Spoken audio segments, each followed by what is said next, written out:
Okay guys, welcome back. It's been a while since we've had a video out, but we have been busy like crazy. We just got done planting beans a couple days ago and finished corn about a week ago. So we're starting to wind down. We still have about 100 acres of wheat to get off, and then we're going to double crop those.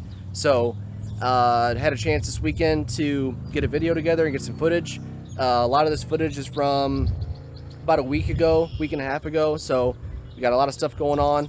But in this video, you'll see our neighbor built a set of tandem tractors that are really, really well put together. He did a really good job on them. He actually built them or started building them for our show 2 years ago and has just been kind of working at it, getting them done. But they will be at the show this year. So looking forward to that. We planted our sorghum and our broomcorn for the show about a week ago. You'll see that. And I'm actually in the patch right now. We're going to check on that. It's been about a week. So we'll check that out. We got the wide row corn planted April 22nd for the second time. You'll see that. That looks really good. And we'll talk about the camping situation. And what else? That should be about it.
This is my up and down lever to shift it up and down, and the other lever is for forward and reverse, or push the lever forward and backwards.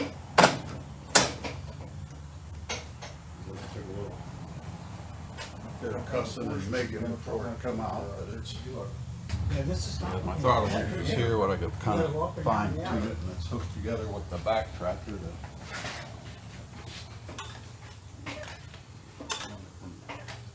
hook the two together.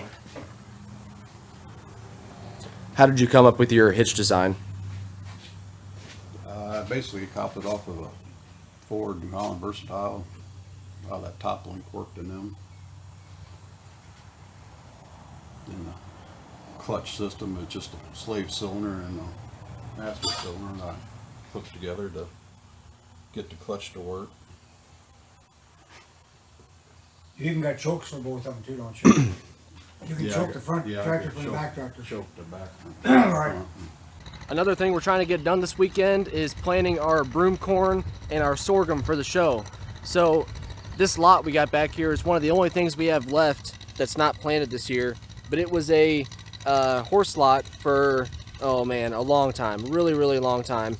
There hasn't been a production crop on here for a good number of years, but we're taking the tiller and we plowed it last weekend and ran the tiller over it, but then we got some rain, so didn't get the crop in last weekend, but we're hitting it with the tiller one more time. It's going to dry out. We got some good wind today, and here's some of our wheat for the show too.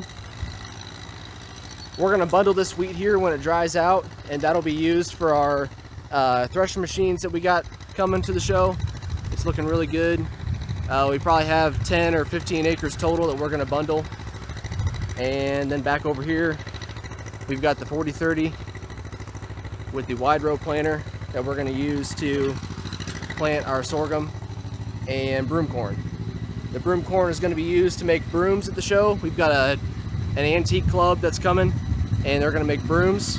And we've got another farm. Here comes Grandpa.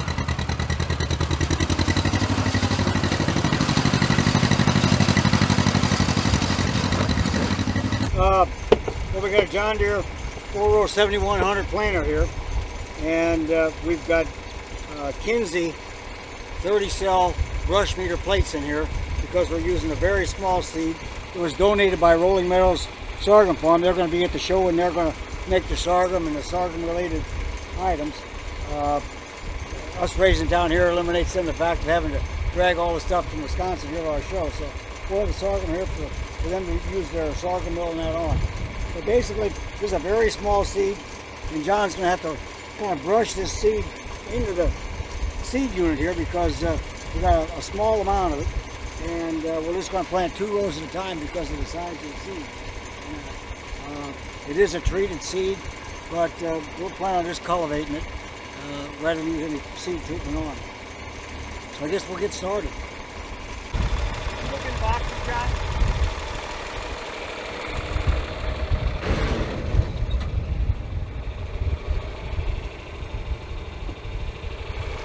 Plenty seed?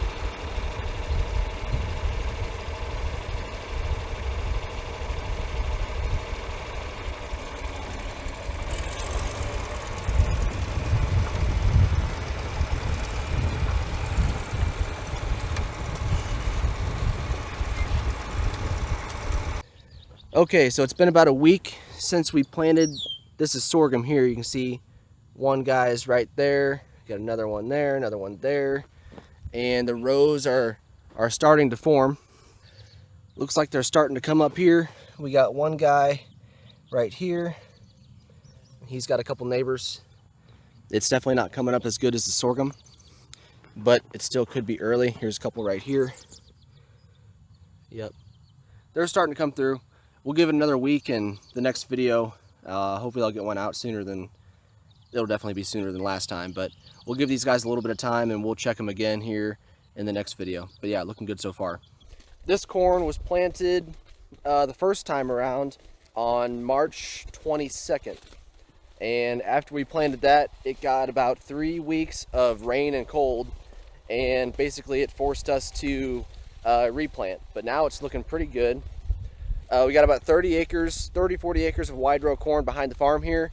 The total field behind the farm is about 250 acres, so there's plenty of stuff to plow for the show. But I'll turn this camera around and show you the corn we got going on now. Today is June 5th, and this corn is well above knee high. It is looking really, really good. The stand is really good. This corn here is on, you can kind of see you can see the rows right down the middle, but you can also see that we did work this up because we got a couple stragglers here in the middle that volunteered and came back to help us out, I guess.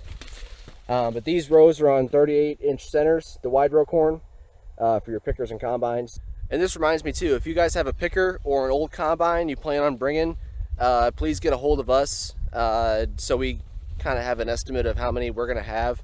I'll put the number down at the bottom of the screen for Grandpa, for Jake, and I.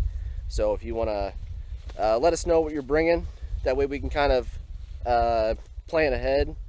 So we're going to have 2 shellers going too for all the pickers, so we can pick those ears and then get the corn off them right away too. And yeah, we should have a bunch of gravity wagons and people helping. And if you know how to drive a tractor, there's a good chance that maybe we'll need your help just to, you know, drive a gravity wagon or something. So there's going to be a lot to do at the show. But yeah, if you're going to bring something, let us know as soon as you can, and we can get you squared away. The last thing I want to talk about is camping for the show. So the property right across the road is where the campsite will be. The address is on the screen. It's 3369 Carlisle Avenue, Belleville, Illinois, 62221. It's a really nice property. Here's a shot of the backyard. We're going to stick as many campers as we can in the backyard. And as we swing around, you'll see that big gray shed that I've shown a couple times. We're going to take the corn out around that shed and park campers along the shed and along the other shed that's over there. Camping is $35 a night, but we're only going to charge you for 2 nights, no matter how many nights you stay, so $70 maximum. We'll have portable showers over there. There won't be a water hookup, but there will be portable showers and a hand washing station. So you'll be right next to the show, and you can contact this number at the bottom of the screen, and they will set you up with a reservation, and you guys will go from there. So yeah, hope to see you guys there. Okay guys, that's going to do it for this one. I appreciate you guys watching. I hope you guys enjoyed. And thank you to Nick Horine for letting us come out and look at his tandem tractors. He did a really good job on them, and I can't wait to see how far they come before the show. Again, if you guys have a picker or a combine you want to bring, let us know so we can accommodate for you. And like I said earlier, we've got a big field behind the farm, so if you want to bring something to plow, to disc, whatever, please feel free to do that. We are open to all exhibitors. And if you have camping, call that number that I put on the screen. And any questions you can put down in the comments. You can call or text us. Grandpa doesn't text, but yeah, whatever you guys want to do, that's going to be it. So until next time, I will see you later.